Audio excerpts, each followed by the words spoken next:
नमस्कार। सावित्रीबाई फुले शिक्षण प्रसारक मंडल संचालित श्रावणलाल मोदी विद्यालय से मैं श्रीमती कड़वे एएस आज कक्षा 8वीं का हिंदी विषय पढ़ाने वाली हूँ। आज लेक्चर नंबर 4 में हम पाठ क्रमांक 3 नाखून क्यों बढ़ते हैं यह देखेंगे। पाठ के घटक इस प्रकार रहेंगे। सबसे पहले हम प्रस्तावना देखेंगे, उसके बाद लेखक परिचय, उसके बाद पाठ विस्तार से देखेंगे और अंत में हम शब्दार्थ भी देखेंगे। हमारे पाठ का नाम है नाखून क्यों बढ़ते हैं और इसके लेखक हैं आचार्य हजारी प्रसाद द्विवेदी जी। सबसे पहले हम हजारी प्रसाद द्विवेदी जी का परिचय लेंगे। इनका जन्म 1907 में बलिया में हुआ। यह बलिया उत्तर प्रदेश में स्थित है। इनकी मृत्यु 1990 में उत्तर प्रदेश में ही हुई। द्विवेदी जी हिंदी साहित्य के मौलिक निबंधकार, उत्कृष्ट समालोचक एवं सांस्कृतिक विचारधारा के प्रमुख उपन्यासकार हैं। आपका व्यक्तित्व बड़ा प्रभावशाली और आपका स्वभाव बड़ा सरल और उदार था। आप हिंदी, अंग्रेजी, संस्कृत और बांग्ला भाषाओं के विद्वान थे। प्रमुख कृतियाँ अशोक के फूल, कल्पलता यह उनका निबंध है। बाणभट्ट की आत्मकथा तथा पुनर्नवा यह उपन्यास उनके प्रसिद्ध है। अब हम गद्य संबंधी थोड़ा सा जानेंगे। प्रस्तुत वैचारिक निबंध में आचार्य हजारी प्रसाद ने नाखून बढ़ने को पशुता का चिन्ह माना है। नाखून पशुता, बुराइयों का प्रतीक है।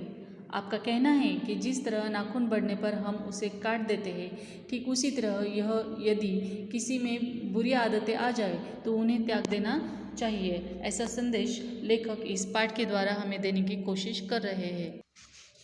अब हम पाठ विस्तार से देखेंगे। बच्चे कभी कभी चक्कर में डाल देने वाले प्रश्न कर बैठते हैं। अल्पज्ञ पिता बड़ा दयनीय जीव होता है। मेरी छोटी लड़की ने जब उस दिन पूछ लिया कि आदमी के नाखून क्यों बढ़ते हैं तो मैं कुछ सोच में पड़ गया। अब देखिए, छोटे बच्चे होते हैं, उनके दिमाग में जो कुछ आता है वो बोल देते हैं, लेकिन कभी कभी ऐसे सवाल पूछते हैं कि बड़ों का उनका उत्तर देना बहुत मुश्किल हो जाता है।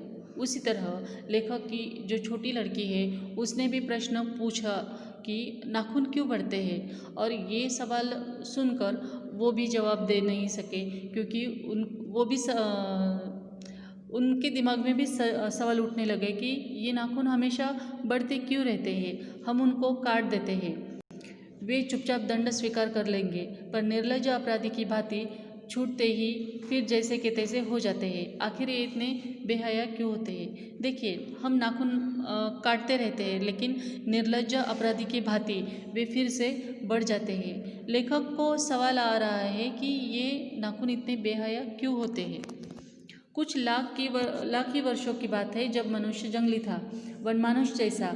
उसे नाखून की ज़रूरत थी। उसकी जीवन रक्षा के लिए नाखून बहुत ज़रूरी थे। असल में वही उसके अस्त्र थे। दांत भी थे, पर नाखून के बाद ही उनका स्थान था। धीरे धीरे वह अपने अंग से बाहर की वस्तुओं का सहारा लेने लगा। उसने हड्डियों के भी हथियार बनाए।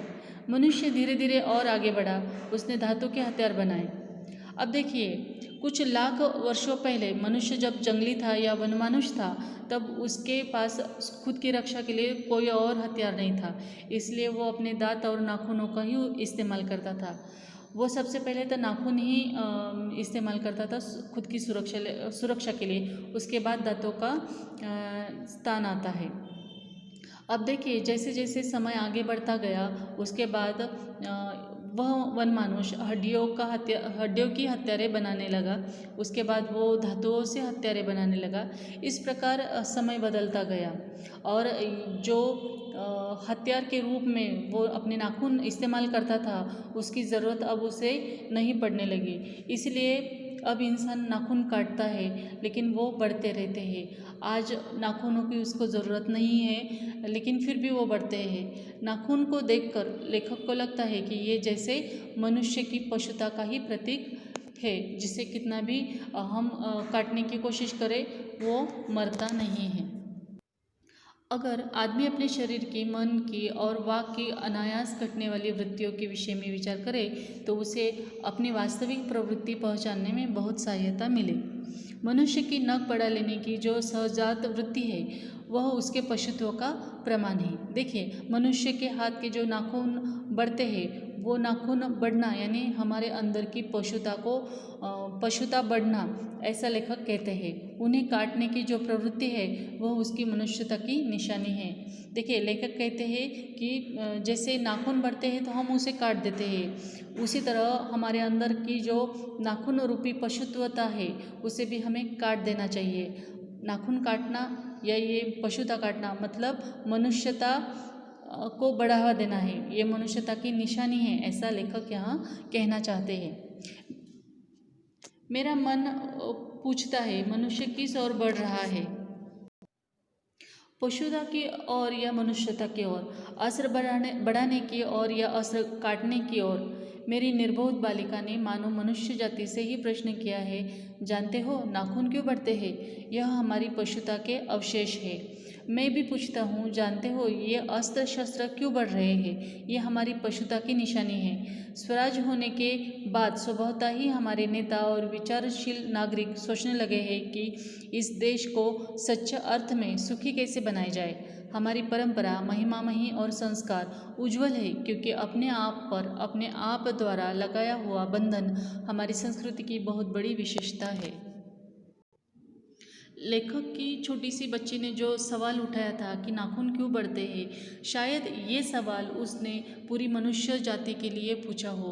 ये नाखून बढ़ना यानी हमारे अंदर की पशुता बढ़ना है। जिस भारत के स्वतंत्रता के लिए, जिस स्वराज्य के लिए काफ़ी लोगों ने अपना बलिदान दिया है, आज वही देश, उसी देश के नेता, उसी देश के नागरिक आज सच्चा अर्थ में कौन सा सुख देख रहे हैं। आज हमारे भारत में क्या बदलाव आया है, हमारी परंपराएं कैसी है, हमारी संस्कृति कैसी है, इसके बारे में आज हम सोच सकते हैं। हमारा भारत और इसकी संस्कृति उज्जवल है, इसकी परंपराएं भी महिमामयी है, आगे बढ़ रही है और अनेक देशों को इसकी प्रेरणा भी मिल रही है। हमारा भारतवर्ष हमें सिखाता है कि बंधन में किस तरह से रहना चाहिए। हम खुद ही अपने आप द्वारा हम पर बंधन लगाते हैं, जिससे हमारी ये संस्कृति की विशेषता बन जाती है। मनुष्य पशु से किस बात में भिन्न है? उसमें संयम है, दूसरों के सुख दुख के प्रति संवेदना है, श्रद्धा है, तप है, त्याग है। इसीलिए मनुष्य झगड़े टंटे को अपना आदर्श नहीं मानता। गुस्से में आकर चढ़ दौड़ने वाले अविवेकी को बुरा समझता है। वचन, मन एवं शरीर से किए गए असत्याचरण को गलत मानता है। देखिए, लेखक यहाँ कहना चाहते हैं कि मनुष्य यह पशु जैसा नहीं है। पशु और मनुष्य में भिन्नता है। देखिए, मनुष्य में संयम है, उसे दूसरों के सुख दुख के प्रति संवेदना है, श्रद्धा है, तप है और त्याग भी है। वो पशु की तरह नहीं होता है। पशु को किसी और की फिक्र नहीं होती है, पशु को किसी और से कुछ लेना देना नहीं होता है, लेकिन मनुष्य स्वभाव ऐसा नहीं है। पशु से एकदम भिन्न मनुष्य होता है। वो झगड़े टंटे का आदर्श नहीं मानता है। गुस्से में आकर चढ़ दौड़ने वाले अविवेकी को वह बुरा मानता है ना। सच्चा और अच्छा, इनमें ये चीज़ें हम मानते हैं। वचन, मन एवं शरीर से किए गए असत्याचरण को हम गलत मानते हैं। ऐसा कोई दिन आ सकता है जब मनुष्य के नाखूनों को बढ़ना बंद हो जाएगा। प्राणीशास्त्रियों का ऐसा अनुमान है कि मनुष्य का अनावश्यक अंग उसी प्रकार झड़ जाएगा जिस प्रकार उसकी पूंछ झड़ गई है। देखिए, लेखक यहाँ कहना चाहते हैं कि हमारे ये जो नाखून हैं ये अब कुछ काम के नहीं हैं, बस ये बढ़ते रहते, हम इसको काट देते रहते हैं। वो सोचते हैं कि ये नाखून बढ़ना कभी बंद होगा या नहीं। प्राणीशास्त्रियों का ऐसा मानना है कि मनुष्य का अनावश्यक अंग कुछ समय बाद अपने आप झड़ जाता है। जैसे कि कुछ लाख साल पहले मनुष्य को पूंछ थी, लेकिन वो झड़ गई। उस दिन मनुष्य की पशुता भी लुप्त हो जाएगी। शायद उस दिन वह मरणास्त्रों का प्रयोग भी बंद कर देगा। नाखून का बढ़ना मनुष्य के भीतर की पशुता की निशानी है और उसे नहीं बढ़ने देना मनुष्य की अपनी इच्छा है, अपना आदर्श है। देखिए, इस पैराग्राफ से लेखक ने ये बताने की कोशिश की है कि अपने अंदर अच्छी चीज़ें और बुरी चीज़ें, किन बातों को हमें रखना है, पनपना है, ये हम पर निर्भर करता है। अगर हमने पशुता है तो हम बुरी चीज़ें करेंगे, है ना। अगर हम में मनुष्यता नहीं है, अगर हमें मनुष्यता है तो हम बुरी चीज़ें बिल्कुल भी नहीं करेंगे। हमारे अंदर की जो बुराइयां है वो सब हम त्याग देंगे। जिस तरह से हम नाखून बढ़ने के बाद काट देते हैं, उसी तरह हम हमारे अंदर की बुराइयां भी काट सकते हैं, उनका त्याग कर सकते हैं।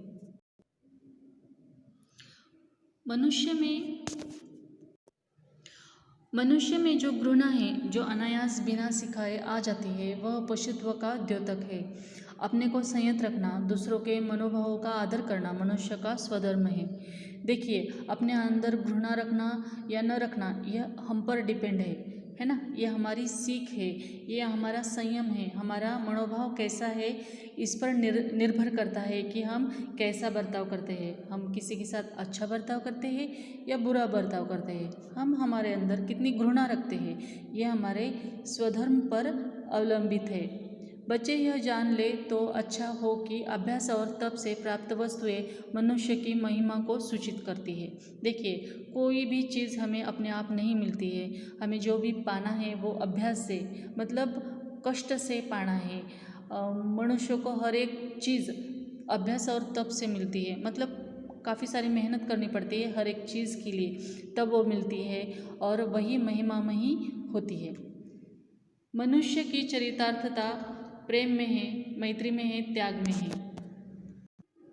अपने को सबके मंगल के लिए निशेष भाव से दे देने में है। नाखूनों को बढ़ना मनुष्य की उस अंध सहज वृत्ति का परिणाम है जो उसके जीवन में सफलता ले आना चाहती है।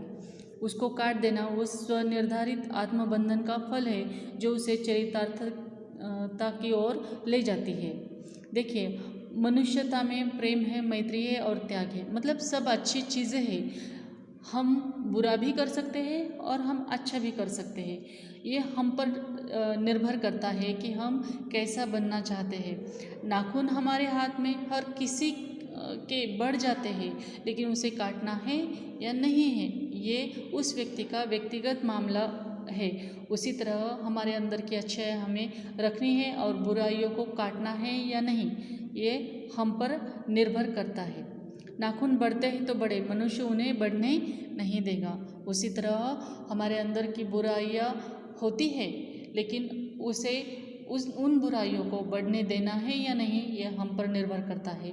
लेकिन मनुष्य ऐसा स्वभाव का प्राणी है कि जो इन बुराइयों को नाखून की तरह काटेगा, उसे पनपने नहीं देगा, उसे बढ़ने नहीं देगा। इस प्रकार हमारा ये पाठ यहीं पर समाप्त होता है। इस पाठ में जो कठिन शब्द आपको लग सकते हैं वो इस प्रकार हो सकते हैं उनके अर्थ। वनमानुष का मतलब है बंदर की एक प्रजाति जो जंगल में रहा करते थे लाखों सालों पहले। पाशवी मतलब है पशुवत और निर्बोध का मतलब है अज्ञान, जिसको कोई भी ज्ञान न हो। आचरण का मतलब है व्यवहार, जो हम बर्ताव करते हैं वो। लुप्त का मतलब है गायब होना और घृणा का मतलब है नफरत। द्योतक मतलब प्रतीक और चरितार्थता का मतलब है सार्थकता। इस प्रकार ये शब्द जो आपको कठिन लग सकते हैं उसके मैंने आपको यहाँ पर अर्थ बता दिए हैं।